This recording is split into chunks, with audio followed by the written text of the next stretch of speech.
এটা হচ্ছে অ্যাকচুয়ালি আমার কানাডার রিয়েল লাইফের একটা ভিডিও। আমার সারাটা দিন কিভাবে কাটে।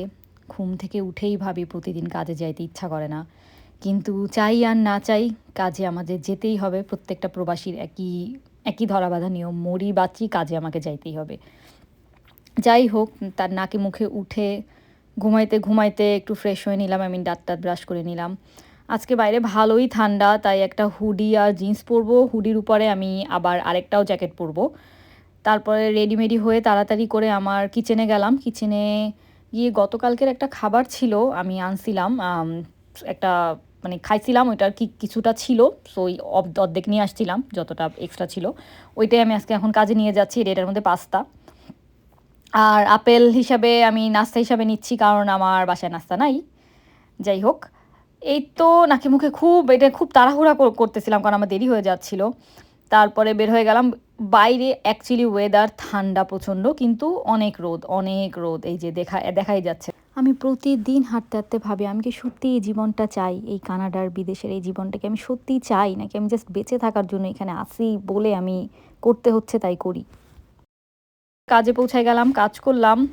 আর এই সেই আমার আগের বাসি পাস্তা।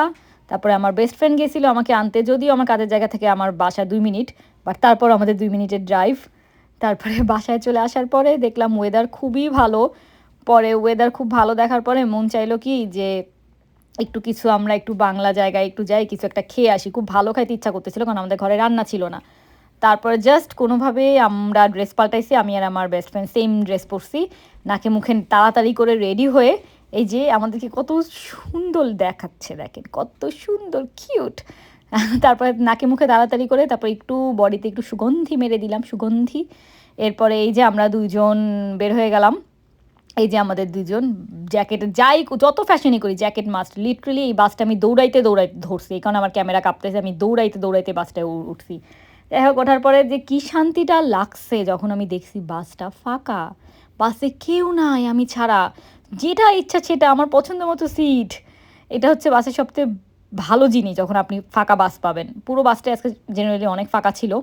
আর আমার এখান থেকে আমি যেখানে যাব বাংলা এলাকায় যাইতে আমার 1 ঘন্টার মতো লাগে আর কি। তারপরে আসলাম বাংলা এলাকায়। খাবারের দাম দেখে কি আর বলবো, বাংলাদেশে থাকতে বিদেশি খাবার খাইতাম, আর এখন বিদেশে এসে আমাদের দেশি খাবারের জন্য ডাল, আলু ভর্তা, বেগুন ভাজির জন্য আমার মন পড়ে। কি যে একটা অবস্থা, আমি টাকা দিয়ে এইসব খাই, কোনো কথা? বাসায় রান্না না করে আমি টাকা দিয়ে খাই, কী আর করবো, মাঝে মধ্যে একটু খাওয়াই যায়, তা না সবসময় তো আমি খাই না। আর এই তো, আর তখন অলরেডি প্রায় অনেক দেরি হয়ে গেছিলো, তো তাড়াতাড়ি করে আমরা উবার নিচ্ছি, কারণ আমার বাসায় আসতে হবে, আমার পরের দিন কাজ আছে। তখন বাজে প্রায় 11টার মতো। এই কারণে রাস্তায় মোটামুটি রাত্রেবেলা ফাঁকাই থাকে, খুব বেশি জ্যাম থাকে না, যে উবারে আসছি তাড়াতাড়ি আসছি। তারপরে আবার বাসায় এসে নাকে মুখে ফ্রেশ হয়ে এই তো, কী আর বলবো, এই হচ্ছে আমার অ্যাকচুয়ালি একটা বোরিং বিদেশের লাইফ। দ্যাটস ইট, আমার দিন শেষ। আবার পরের দিন উঠে সেই কামলা খাটা, পরের দিন উঠে সেই রেগুলার না চাইতেও কাজে যাওয়া।